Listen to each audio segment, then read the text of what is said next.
sobre esse ministério que somente condenava. Os preceitos, as ordenanças, os estatutos de Deus, todos eles existiam antes da lei ser escrita, porque Abraão guardou a lei, assim também os próprios homens pela fé viveram guardando preceitos santos do Senhor. Agora, com a escrita da lei, os seus mandamentos, suas ordenanças e decretos são para punição, não são para redenção. E agora em Cristo Jesus, por ele ter cumprido a lei, não tirou nenhum tio, nenhum iod, diz a palavra do Senhor, ele cumpre por nós e nos redime. Agora, quem está em Cristo está sob a graça, está embaixo dessa graça abundante, e nós somos justificados, regenerados, transformados e purificados para a glória de Deus, numa nova genética santa. Essa é a graça do Senhor, tá bom? Toda pessoa carregada de tantos dogmas, veja gente religiosa, até ódio, eu vejo às vezes gente até transmitindo, defendendo tantas leis e doutrinas, mas com ódio.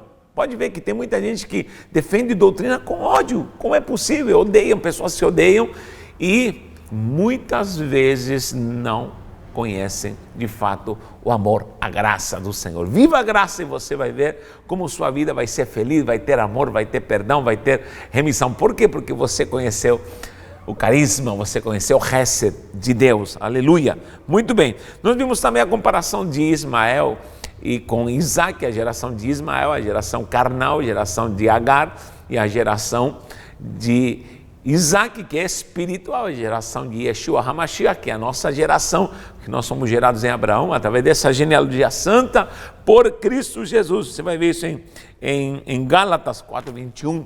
Veja aí, Gálatas 4:21. Muito bem, eu quero agora te lembrar que você deve ler Romanos, como nós já estudamos uma pincelada de Romanos, uma pincelada de Gálatas, e também hoje vamos ver um pouquinho de Hebreus para fechar esse processo santo de estudar o que é lei e graça, tá bom? Olha só, nós vamos ver que essa lei era punitiva, é chamada de ministério da morte. E o escritor de Hebreus, eu creio que é Paulo, você não precisa concordar com isso, fala que é carnal, assim como Paulo também fala que a geração de Ismael é carnal, tá bom?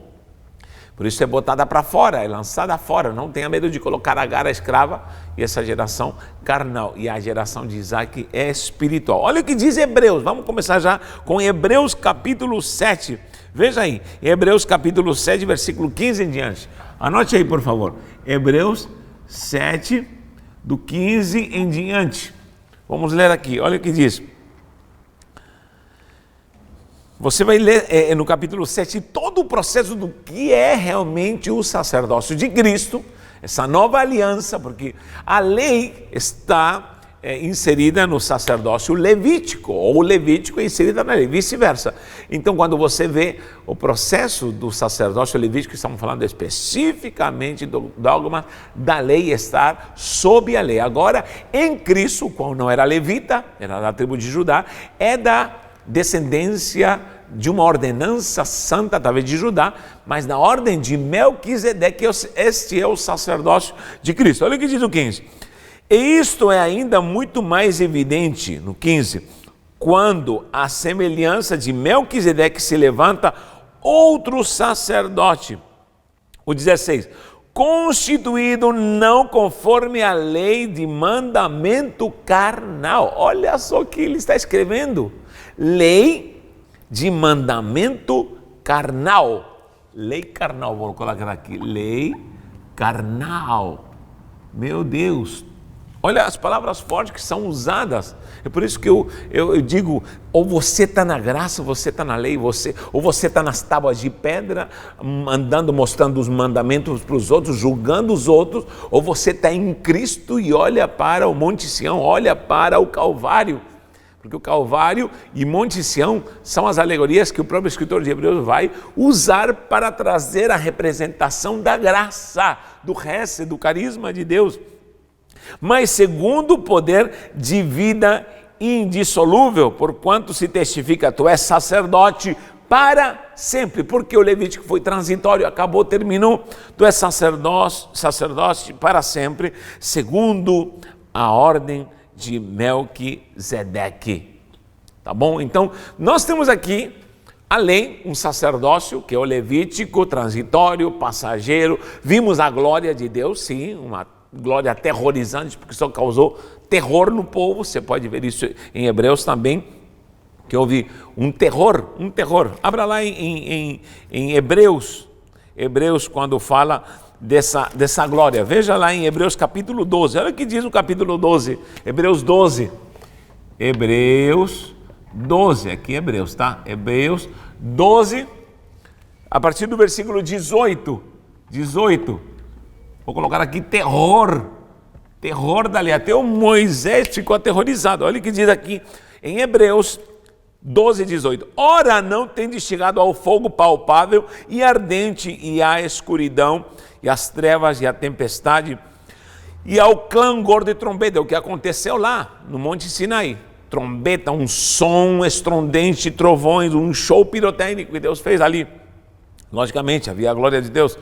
Que quantos ouviram, suplicaram que não lhes falasse mais. Para. Isso nós não aguentamos. Leia lá em Êxodo, você vai ver.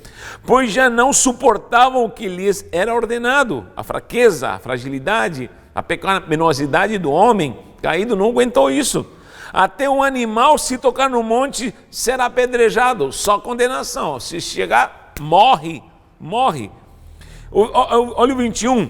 Na verdade, de tal modo, era horrível o espetáculo que Moisés disse: sinto-me aterrado e tremulou. Versículo 21. Então essa glória causou terror até no próprio Moisés. Diz, de modo horrível esse espetáculo. Mas tendes agora, versículo 22, mas tendes chegado agora ao Monte Sião, a cidade de Deus vivo, a Jerusalém celestial. Então, essa Jerusalém terrena simboliza a lei. Agora, a Jerusalém celestial, que em Gálatas, Paulo diz que é a nossa mãe. Eu tenho um estudo sobre isso, coloque lá, temos uma mãe no céu. Olha só, ela é a nossa mãe, essa é a Jerusalém celestial. E as incontáveis hostes de anjos e a universal assembleia, essa é a igreja de Cristo. 23, a igreja dos primogênitos, arrolado no céu, e a Deus o juiz de todos, e aos espíritos dos justos aperfeiçoados, e a Jesus, agora começa o mediador. A Jesus, o mediador da nova aliança, dessa brita radachá, de um novo concerto, e ao sangue da aspersão. Preste atenção no 24, Hebreus 24, 18, vai até o 24 aqui, ó. Esse sangue agora é o que te dá direito, porque havia sangue de aspersão agora no Levítico, na lei, que cobria somente. Agora, esse sangue tira, santifica de todo o pecado e um sacrifício para sempre. Diz, mediador da nova aliança, e o sangue da aspersão que fala coisas superiores ao que fala do próprio Abel. Olha aí, tem descuidado de não recusar essa glória desse sangue glorioso, porque no passado já havia agora morte, agora em Cristo Jesus nós temos vida e vida com abundância. Olha que coisa mais clara, mais nítida de como a gratuidade, através do sacerdócio, agora não o levítico, mas o sacerdócio de Cristo, na ordem de Melquisedeque. Eu tenho estudo sobre Melquisedeque, procure aí no canal, você vai ver essa explicação preciosa do que é essa linhagem sacerdotal de Melquisedeque. Ordem de Melquisedeque, uma linhagem de sacerdócio santo, que é eterna, desde antes da fundação do mundo já estava, meu Deus, por isso é sacerdócio para sempre. E agora o Levítico passou, acabou. Também tem um estudo sobre o Levítico, muita gente diz, eu sou levita da casa de Deus, porque ele toca música, meu Deus, uma aberração, que não tem nada a ver. Então, queridos, entenda que essa glória da graça te faz uma pessoa regenerada, justificada, e você está ligada novamente ao Pai, e com certeza o sangue de Cristo é que te redimiu, e o próprio Cristo é o teu mediador, e você está refugiado nele, nessa graça. A maior prova de alguém de fato estar em Cristo é o amor do Pai nele.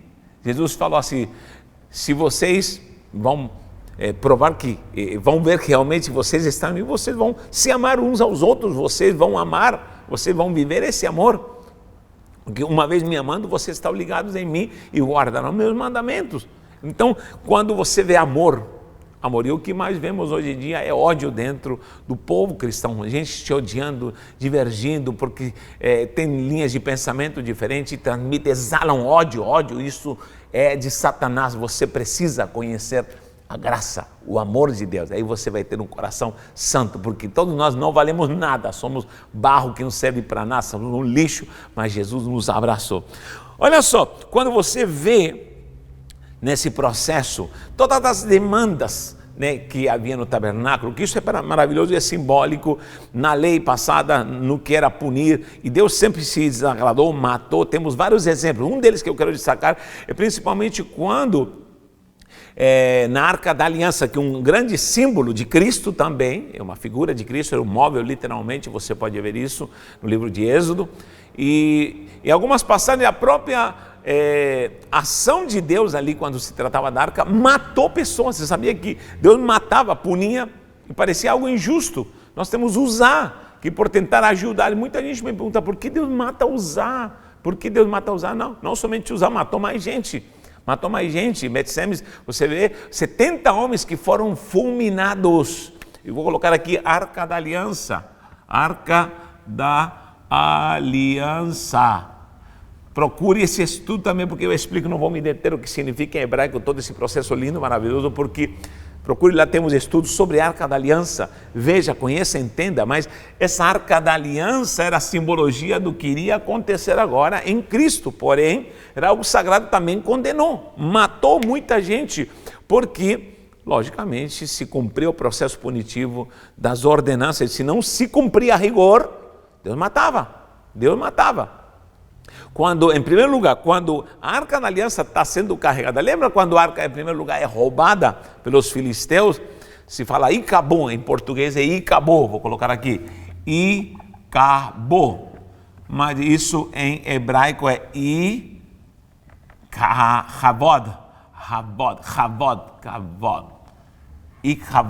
Icavod é glória, foi-se a glória, vou escrever aqui, anotei aqui em hebraico, Icavod, o Yod,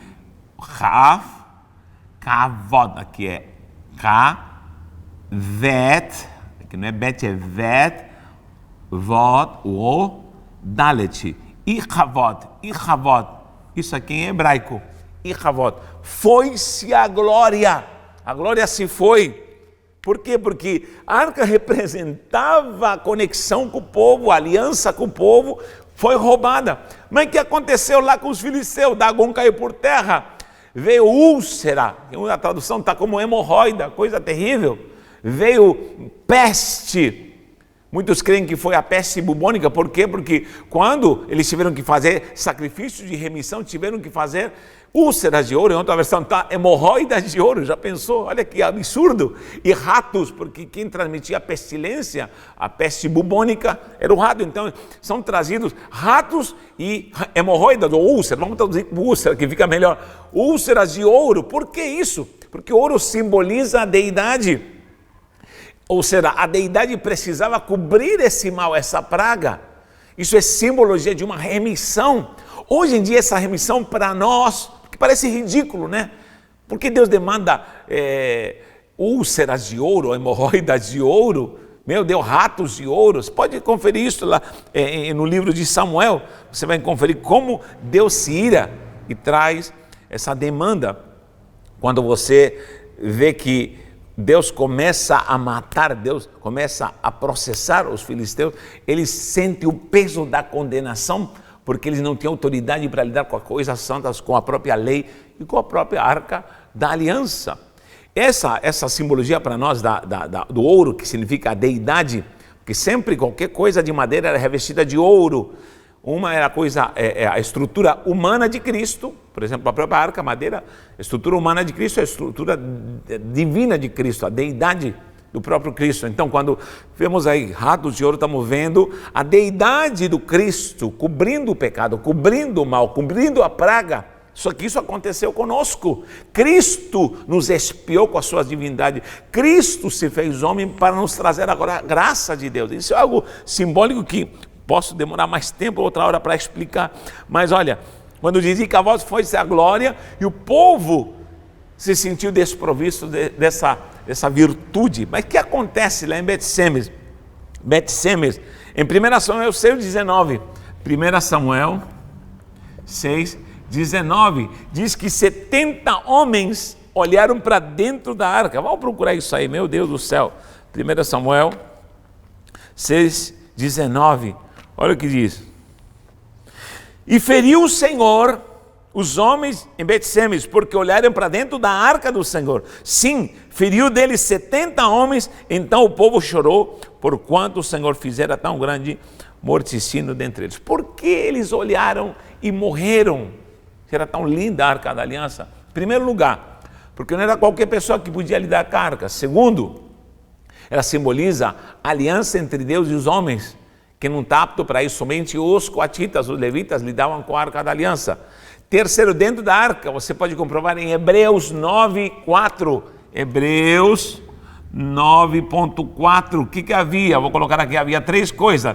Tábuas da lei. Meu Deus. 1, tábua da lei. 2, o que havia mais? Maná. Além do maná, 3, vara de Arão, a vara de amendoeira. Olha só, tábuas da lei. Então, quando eles abriram, a primeira coisa que eles veem, as tábuas da lei. O que diz Paulo que são as tábuas da lei? Ministério da morte. Abre o propiciatório, levanta a arca e vê as tábuas da lei, morre, condenação. Os caras levantaram, curiosidade, para ver, havia ali a própria condenação. São fulminados na hora, morrem esses homens, esses 70 homens, porque se deparam com as tábuas da lei que matam. Só que muita gente se esquece que em cima, procurei o estudo da arca, em cima havia um propiciatório que se derramava sangue, onde o sumo sacerdote entrava uma vez por ano no Santo dos Santos, ali para derramar sangue no propiciatório. Então esse propiciatório dos querubins, onde se derramava sangue, simboliza a expiação de Cristo. Então quando alguém remove a tampa para ver o que há dentro, se depara com a lei. Só que acima da lei está o propiciatório de Cristo. Simbolicamente, os homens de Bet-Semes, eles removeram a expiação de Cristo, ignoraram a expiação de Cristo e olharam para a lei. É o que acontece com muita gente hoje que anda com as tábuas da lei condenando todo mundo. E aí, mandamento 1, mandamento 2, mandamento 3, você guarda o 10º, você guarda o 4º. Querido, não adianta andar cobrando os outros, porque isso é condenação. Tenha Cristo. Quando Cristo entra em você, você cumprirá a essência do que Deus demanda em preceitos, santidade e princípios, segundo a sua ordenança.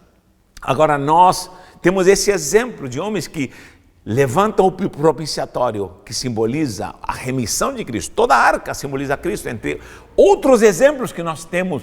Mas quando eles removem, tiram o propiciatório de cima, simboliza a redenção de Cristo. E eles olham para a tábua, são condenados. Está cheio de gente, assim de gente, que está tirando o propiciatório, o que cobria a tampa da arca, e só está olhando para as tábuas dali, está trazendo morte. Esses evangelhos condenatórios, esses evangelhos, pseudo-evangelhos, pseudo-pregadores, que só andam apontando e condenando. Não aceite isso. Tem gente que anda fazendo questões de nomes, anda fazendo questões de como escrever, de como fazer, punindo os outros. Essa raça não conhece a Deus, não conhece ao Senhor, não conhece o amor de Cristo, não conhece a gratuidade. Você pode ver, gente, eu vejo tanta gente que opina, fala, comenta, mas nunca conheceu a Deus e vai perecer porque não conhece a gratuidade, não conhece o perdão, o abraço do carisma, a graça de Deus, aleluia. Meu Deus do céu. Quando foi-se a glória, Israel lamentou. Só que Deus puniu os filisteus também. Depois, quando Davi manda trazer a arca, em 2 Samuel 6,3, o que acontece? Anote aí, 2 Samuel 6,3, 2 Samuel agora. Samuel 6,3, é isso?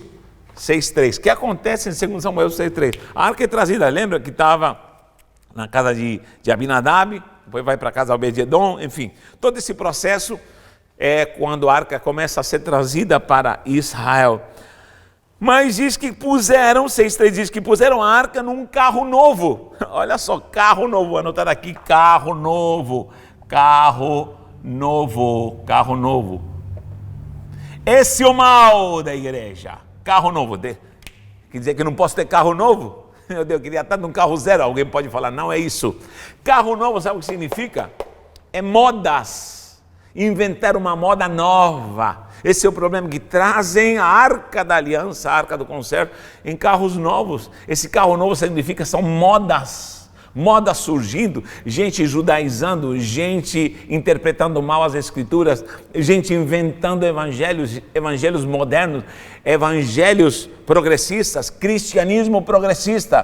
Pai, mãe, tome cuidado com seus filhos, porque vídeo na internet estão bombardeando o coração, a alma dos teus filhos com o evangelho progressista, e é coisa do diabo, é coisa do demônio. Em nome de Jesus eu falo isso, tome cuidado com o que os seus filhos estão ouvindo e vendo na internet. É porque esse evangelho moderno progressista é carro novo, e Deus se ira, porque a arca da aliança tem que ser carregada pelos coatitas no ombro, o peso do ombro. Tem muita gente que não sabe o que é peso no ombro, nunca fez a obra missionária. Eu louvo a Deus porque meu avô já era missionário, meu pai era missionário, nós nascemos no campo missionário. Eu sei o que é missão transcultural, sei o que é pregar em diversos países, fazendo a obra do Senhor por misericórdia. Eu estou aqui no Brasil. Daí deixamos nossa terra, nosso país para estar aqui e sofrer na pele literalmente o que é o evangelho. Tem gente que nunca ganhou uma alma para Jesus, não sabe o que é entrar na favela, não sabe o que é ganhar vida, não sabe o que é visitar hospital, não sabe o que é entrar na UTI, não sabe o que é pessoas levando tiro na cabeça, não sabe o que é ver gente sangrando e você pregar o evangelho na última hora, não sabe o que é entrar numa cadeia e orar por presidiários, não sabe o que é entrar num manicômio, já estive em manicômio pregando a palavra do Senhor, não sabe, e quer dar uma lição de moral, quer ensinar o evangelho fajuto. Nunca pagaram esse preço do evangelho, dos pés calçados com a gratuidade, calçados com a glória do evangelho, da graça do reino. Nunca pregaram o amor de Cristo, nunca viram resultado no seu ministério e querem falar alguma coisa. Não conhecem Jesus, não conhecem a graça. São carros novos, modas novas, e fazem tanta coisa e condenam. Se você escreve a palavra Deus, a palavra Deus, não, está condenado, tem que ser Deus com vírgula e com S, ou com, como que se escreve, meu Deus, Deus, sei lá como eles escrevem. Por quê? Porque te condenam, te acusam, raça de víboras, que nunca de fato conheceram a graça de Deus, nunca conheceram o amor de Cristo. Saiba em nome de Jesus, que Deus te chama para te abraçar e te diz: você não vale nada, não tem nada, mas eu morri por você. Você não consegue cumprir nada, não entende de nada, não sabe de nada, mas eu te abraço e te redimo com a minha graça abundante. Cuidado com os carros novos, porque esses carros novos, na verdade, só trazem teoria, só trazem belezura, mas na verdade estão trazendo o terror. Qual terror? É o que nós vimos em Hebreus, o terror, escrito em Hebreus 12, o terror do clangor, o terror das trovoadas, o terror de matar, o terror de abrir a tampa da arca, removendo o propiciatório de Cristo e ver as tábuas da lei e poder ser condenado e morto. O Senhor Jesus te diz: eu quero te salvar, eu quero te libertar, eu quero que você seja feliz, porque isso falta na igreja, ser feliz com a graça. Deus está depurando a igreja, Deus está chacoalhando a igreja, porque há maus exemplos. O que você está vendo na igreja hoje em dia? Maus exemplos de pastores, de líderes, de apóstolos, falsos profetas, homens mentirosos, assassinos. Temos aí notícias, mulher matando o marido, olha, fazendo tramas do diabo, coisa do inferno, adultério, fornicação, prostituição. Isso, querido, vai acabar. Deus está purificando a igreja, mas a igreja precisa conhecer a graça de Deus. Eu louvo a Deus por todo esse período que nós passamos esse ano, trancados em casa. Sabe por quê? Porque esses mercenários, esses homens que estão aí fazendo coisas tão terríveis, pararam, tiveram que parar, porque estão explorando a noiva de Cristo. Mas Deus está levantando uma geração nova, um tempo profético da graça, o reino de Deus vai ser implantado e nós vamos ver um novo tempo para a glória do Senhor Jesus. Que o Senhor te abençoe, que o Senhor te prospere. Terminamos aqui esse estudo glorioso da graça abundante.